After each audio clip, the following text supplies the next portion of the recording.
आज मैं आप सबको एक कहानी बताने जा रहा हूँ। कहानी नहीं, ये उनके जीवन की शिक्षा है। आपने मुंशी प्रेमचंद जी का नाम तो सुना ही होगा।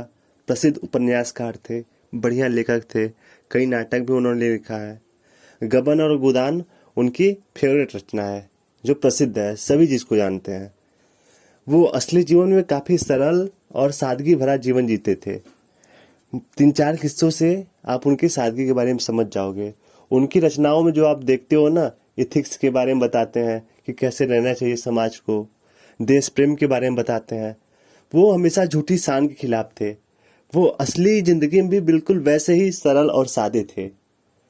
तो पहला किस्सा, शाम का समय था।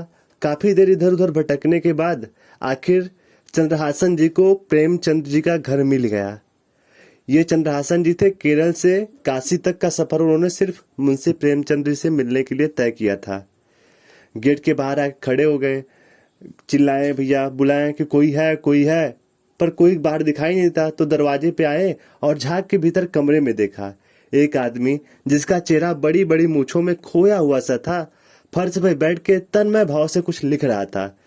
चंद्रहासन जी ने सोचा शायद ये प्रेम जी का कोई लिपिक है, और उन्होंने कहा, प्रेम जी हैं घर पे? तो भाई साहब मुंशी प्रेमचंद जी ने बड़ी प्यार से सादगी से जवाब दिया, हाँ हाँ बिल्कुल, आइए आइए, बिल्कुल आइए। क्या मुंशी प्रेमचंद जी से आप खड़े खड़े मिलोगे, बैठोगे नहीं? यह उनकी सादगी का पहला किस्सा था। वो बहुत फेमस नाटककार थे, उपन्यासकार थे। और दूसरा किस्सा, उर्दू के एक नौजवान कवि नासाद जी थे। वो पहली बार प्रेमचंद जी से मिलने के लिए लखनऊ पहुंचे। उन्हें जगह का तो पता था, पर मकान कहाँ है उनका, उसके बारे में कोई आइडिया नहीं था।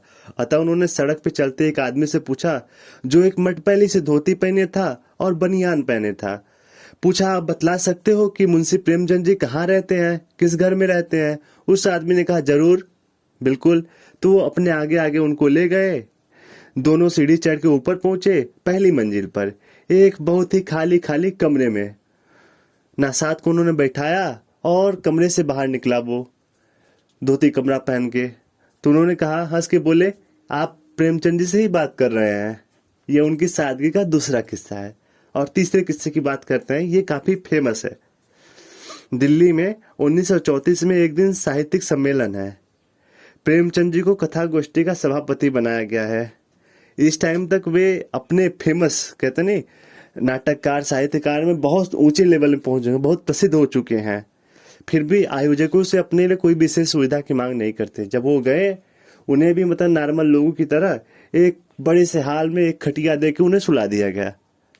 और जब वो खाना खाने जाते हैं तो स्वयं सेवक जो कैंटीन पे है उन्हें रोकता है, कहता है, कहाँ जा रहे हो, जाओ टिकट लेके आओ। वो हो जाते हैं, प्यार से टिकट लाते हैं, फिर जाते हैं, खाना दे दो, कहते जाओ कि लाइन में खड़े हो जाओ। फिर 20 लोगों के पीछे हो जाके लाइन में खड़े हो जाते हैं। ये उनकी सादगी की पहचान है। मतलब कोई भी, मतलब किसी का अपमान नहीं करते थे, हमेशा झूठी शान के खिलाफ थे। वो बहुत प्रसिद्ध थे उस टाइम तक। चाहते तो बढ़िया से एकदम रहते, लेकिन उन्होंने कहा नहीं। ऐसा था उनका सादगी भरा जीवन। ऐसे ही हम लोगों को भी झूठी शान के खिलाफ रहना चाहिए।